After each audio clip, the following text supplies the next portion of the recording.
আসসালামু আলাইকুম। আশা করছি সবাই ভালো আছেন।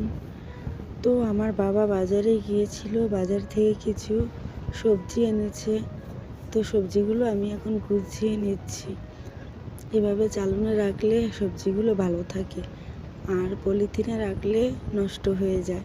তাই এক এক করে সবগুলো সবজি আমি চালনে নিচ্ছি।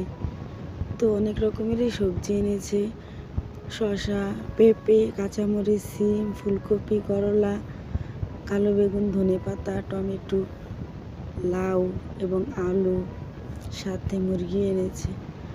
তো আমি এক এক করে সবজিগুলোকে বেছে বেছে নিচ্ছি। এভাবে রাখলে অনেক ভালো হয়। তো মরিচগুলো আলাদা করছি, কারণ মরিচের বটুগুলো বেছে নিব।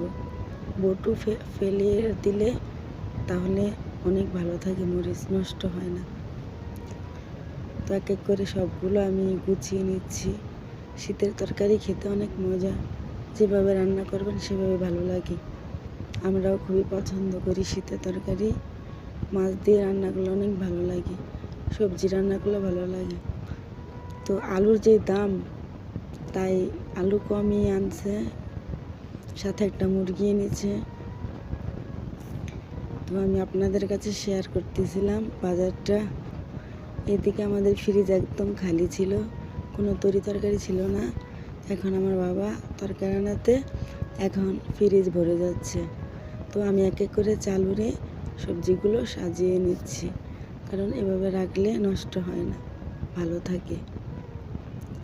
তো এখন কাঁচামরিচের বটুগুলো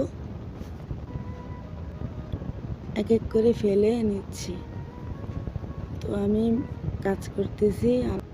তো আমি এই কাজগুলো করতেছিলাম, আর আমার ছোট বোন এবং মেজো আপু, ওরা দুজন অন্য কাজ করতেছে। তো সাথে লাউটাও গুছিয়ে নিচ্ছি।